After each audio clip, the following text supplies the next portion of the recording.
Una naman sa amin yan, di naglarga na naman kami. Okay. Yung ipahabol ko ba yung isang most nightmare talaga na nangyari sa buhay ko. Yung bago ako ma-terminate ng drafty noon kasi may mga drafty pa noon. Tapos nung kumakain kami ng pananghalian, that time sir, batalyon commander namin si Sir Espadero din. 1985 yun. History din namin si Sir Bagasin. Kumakain kami na lang as 12 dito sa Sitanga, Ballesteros, Cagayan. Mayroong dumating na sibilyan, dalawa, dugo-dugo yung damit nila. Tapos nung tinanong, pinakatay daw sila ng baboy.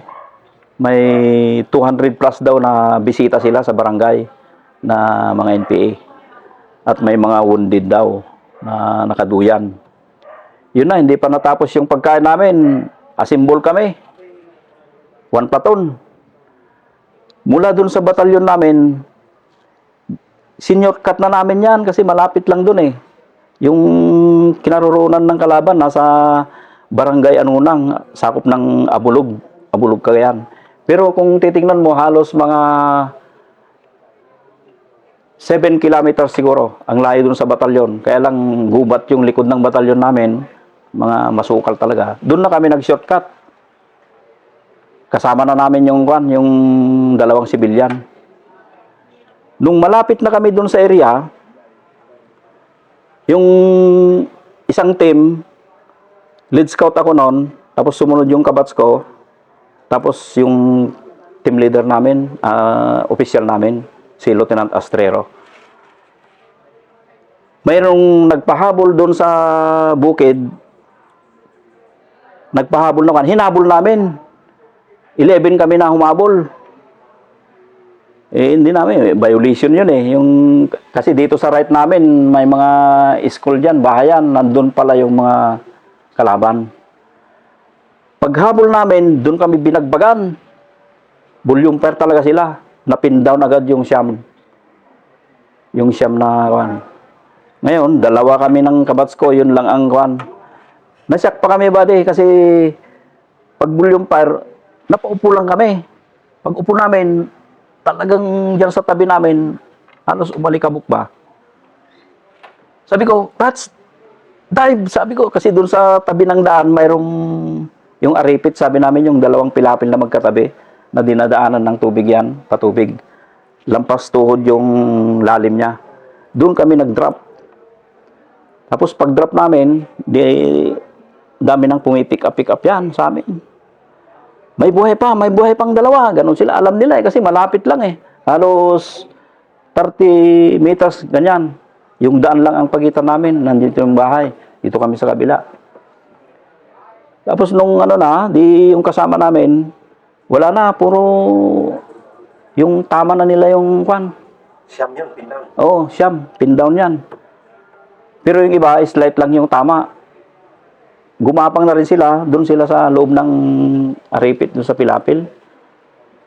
Nakakuan na sila doon, tabi-tabi na sila doon. Ngayon, yung kabats ko, namumutla din. Bats, mamatay na tayo dito. Huwag kang sabi ko. Pinasok natin ito, sabi ko. Tapos nung volume fire ka, sabi ko. Grabe din ang niya. Itago mo lang yung ulo mo kasi ni-snipe kami.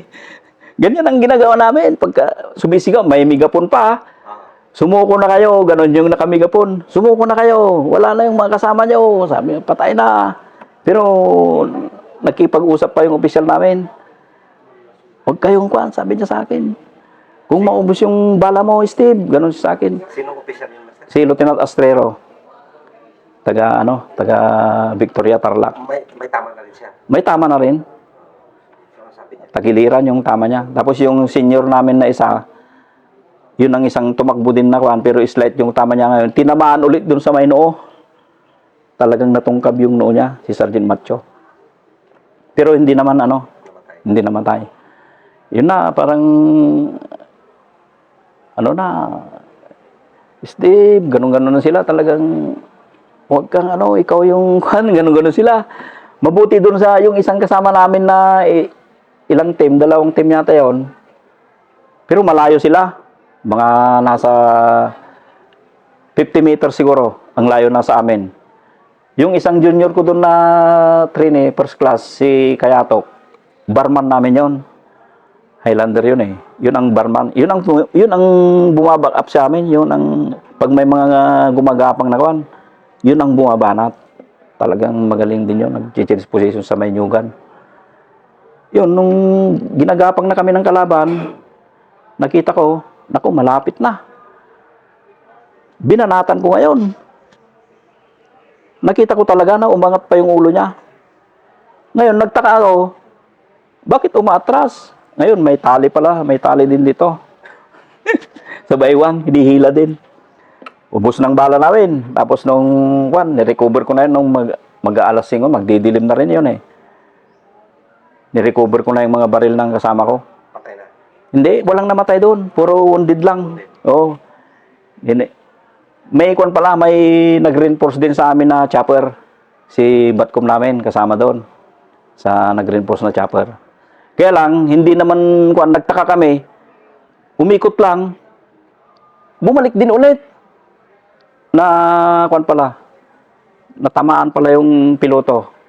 Leeg, pero hindi naman napuruhan. Baril? Oh, kasi binabanatan din siya. Yung chopper eh. Iniwan na naman kami. Naku, sabi ko, ito na. Pero ang plano ko noon, pag nakuha ko lahat yung baril, nung inipon ko na, sabi ko dun sa kabats ko, itakbo ko itong baril ha. Sabi ko sa kanya, backupan mo ako, sabi ko. Kasi ayaw kong ma-recover ng kalaban eh. Pero yung mga wounded, hindi makaalis-alis. Nandun lang sila. Sabi ko, wag mong iwanan itong ko na. Pagtayo ko pa lang, biglang carbine naman yung binanat. Automatic yung carbine. Bakit mo kukunan ng baril ang mga wounded, Master? Wala na sila, hindi na sila makakakuan. Kasi instructionan na ako ni Lieutenant Ostrero eh. Nung wala na, sir, wala na kaming bala. Kunin mo yung mga baril namin. Yung bandoler. Kami na nung kabats ko yung Nagpaputok, Oo, kami na yung gumagamit. nung paubos na nga yung bala namin, yun ang iniisip ko na ilayo ko yung baril. Mga baril, ilayo ko. Pero hindi namin iiwanan yung kasi na-monitor namin dun sa radyo. Kasi medyo malayo sa akin yung radyo eh. Na-monitor namin na may bakal kaming mag-reinforce. Yung Jamite. May undawin na yung Jamite, yung bakal. Okay, huwag kayong mag-ano dyan. Proceed na yung dyan, yung bakal natin. Yun, nung narinig ko na yung tumayo ako, buddy. Pagtayo kong ganyan, biglang may automatic na carbine. Di nag-drop ako. Pag biglang tumalsik yung dugo dito. Ito. Akala ko may tama ba? Ginanong-ganong ko yung yung itong balat niya kasi nahiwa eh. Iwan ko kung nadaplisan ako o may nadapaan ako na Yun na yung pagdating na ng Jamite, magdidilim na yon. Yun na yung bumagbag sa mga kalaban. Pero matagal kayo doon sa killing zone, Master, hindi ka nakalis. Matagal kasi nag-umpisa ng mga 1:30 siguro eh. 1:30 ganyan. Hanggang magdilim, nandun talaga kami. Yung isang kasama ko na may dala siyang 10 yung rifle grenade. Naiputok ko lahat yun. Ubos lahat yun. Kumbaga naubusan talaga kayo. Oo, maubos talaga yung Kaya, Yung sa Siam doon. oo, kasi kinuha na namin yung nila eh, mga bala nila eh. Yung Siam eh. Kayo na yung puputok. Kami na yung gumagamit ng kabats ko. Parang anong sabi ng mga wounded na wag Oo, huwag kayong sabi, huwag kayong susuko kasi naririnig nila yung yung nakamegapon eh. Dalawa na kayo dyan, sumuko na kayo, ganun sila. Pero buo yung loob ko noon kasi, kumbaga, pa-terminate na kami ng draft noon eh. Yung yung time na yun. Grabe yung Master. Saan nanggaling yung tapang mo, Master, na gano'n na Ang- sa bayan mo pa rin ka? Ang isang ko noon, siyempre, pag nung nag-training kami, may mga trainer kaming mga ranger din noon na kahit anong mangyari, walang iwanan, huwag kang tatakbo, hanggat kaya mo ba, hanggat may hininga, talagang lumaban ka. Pero yung wounded, at least na safety naman. Oo, nakasafety sila. Gapang-gapang naman sila. Oo, nandun lang sila, hindi sila gumagalaw doon sa loob ng pilapil, sa ilalim. Critical na rin yung sila. Oo, hindi. Mayroon yung, mga slight lang yung tama eh. May mga sa hita, dito sa tagiliran, ayan. Mayroon sa ulo. Yun ang kwan. Tapos nung nandyan na yung bakal namin, di okay na. Kaya lang, gabi na, hindi na kami maka-clearing. Oo. Umuwi kami saglit, kumain. Binalikan namin ngayon. Hanggang magliliwanag. Yun, may nakuha kami doon sa isang bahay. 2 body count, saka isang M16. Yun yung binagbag ko na nakita ko na bahay na, kasi may pasilip-silip sa bintana eh. Yun yung talagang binanatan ko ng M14, yung nung nakuha ko yung M14 nung kasama ko. Talagang binagbag ko talaga yun. Grabe yung pangyayari na yun. Yun ang napaka-worst din talaga na nangyari. Pero, yun nga, yung bahala ka na, Lord, sabi ko. Bahala ka na kung kuwan. Yun naman, hindi naman ako pinabayaan. Yung ganun namang sitwasyon, Master, maliban sa'yo, kasi matatag ka naman eh. Paano yung kwan? Kalmado ka under pressure. Paano yung mga kasama mo? Ano yung mga attitude niya nung time na yun? Nawalan na ba sila ng pag-asa? Mayroon din mga umuungol-ungol na mamatay na ako, ganun-ganun sila. May parang nagpapaalam na, pakisabi lang sa asawa ko, ganun-ganun. Yun ang binibili nila. Kasi, lalo si Sergeant Matthew noon. Balong, sabi niya sa akin, kasi parang tiyo ko rin yun kasi Matthew eh. Balong, pagkawan ako, bahala ka na ka, mag-uwi sa ano ko ha, ganun-ganun sila. Kaya mo yan sir, walang kwan. Yun, awa ng Diyos. Dumating yung kwan. Dumating yung reinforce, tapos nadala sila sa kwan. Wala naman namatay. So, at least sa buhay naman lahat. Oo. Nung nagkita kami ni Kwan, per-sergeant ako ng MP Nulcom doon eh. Tapos hanggang nag-sergeant major ako doon sa batalyon, sa AMB. Nagkita kami ni Lieutenant, Colonel na siya nung nag-retire. Nakita ko talaga eh, namukhaan ko nung magpag-withdraw niya doon sa ATM. Sir, Astrero, napaganon siya. O bakit mo ako kilala? Sabi niya. Ikaw naman sir, nakalimot ko na yung barangay Anunang, Abulog. Ikaw si Steve, sabi niya sa akin, niyakap niya ako. Talagang halos mapaluha siya nung mabuti. Talagang matatag ka master nung kwan. Hindi mo kami iniwan, ganun-ganun siya. Pinapapunta nga ako sa kwan eh. Oh, Ranger ka na, ganun pa siya sa akin eh. SF yun eh. Ranger ka na, bati na tayo, ganun-ganun siya. Pasyalan mo ako doon sa Victoria sa bahay para makabawi naman ako sa'yo, ganun-ganun siya. Talagang hindi na nakalimutan. Talagang niyakap niya ako eh. So, Grabe. yun yung isa sa ano. Oh, yun yung very nightmare talaga na nangyari sa pagserbisyo ko. Force yun, no? Oh, Sa area na yan. grabe, may mga kasama pa nga kaming mga senior noon na pag resupply sumakay sa chopper hindi na bumalik. Bakit? Yun nga, yung siguro Sobrang marami. tapos yung hindi na nakakauwi kasi babad kami sa kwan noon eh. Talagang hindi kayo umuwi nun. Oh, resupply yan. Nire-resupply sa amin yung chopper. Paano yung pamilya nyo? Wala. Talagang, doon nga kami nag-New Year eh. Christmas, New Year. Masaya kami kasi may dala-dalang gitara si Sardin Gonzales. So, ang ibang buhay talaga nun. Kaya nga. Marami kaming tropa din na kuan. Yun, makakasama ko rin dito na yung iba.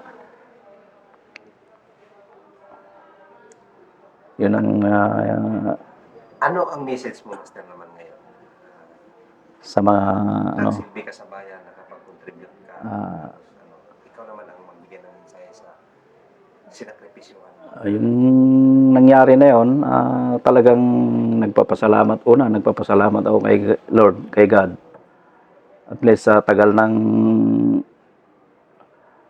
sa serbisyo ko, yung pag-operate namin, operative sa bilang isang scout ranger, talagang napakahirap talaga. Pero challenge naman. At least masaya kaming magkasama.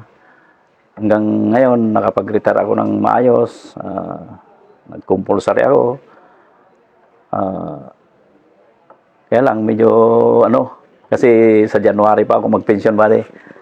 2022 lang ako nag-compulsory. Bilang isang senior din na ranger, ang masabi ko lang sa mga kapusa, ingat lang, huwag lang makalimot kay God. Yun ang pinaka-importante. Sa mga kabataan na, halimbawa, gusto rin maglingkod sa ating Yung kabataan naman, isa na rin yung anak ko doon, talagang inspired talaga siya sa akin kasi nakikita niya lalo yung unang ranger book nung araw tuwang-tuwa siya kasi nakita niya yung pangalan ko doon Kaya sabi niya sa akin, magsundalo rin ako dati, sabi niya, pero hindi na enlisted. PMA, sabi niya. Sana nga, sabi ko naman.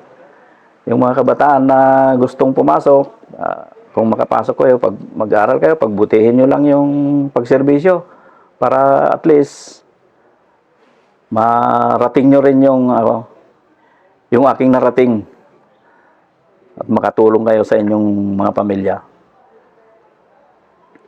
Ano ang pakiramdam, Master, na nakapag-contribute ka sa kapayapaan ng ating bayan?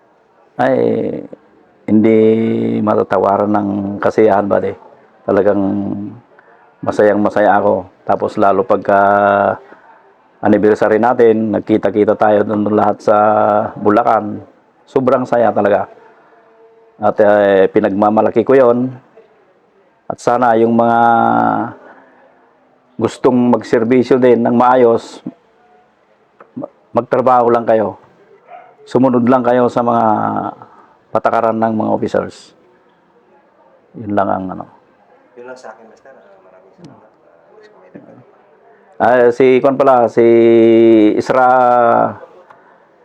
National ISRA Chairman, Sir Clarin, thank you very much sa inyong pagbigay ng oras sa akin, sir.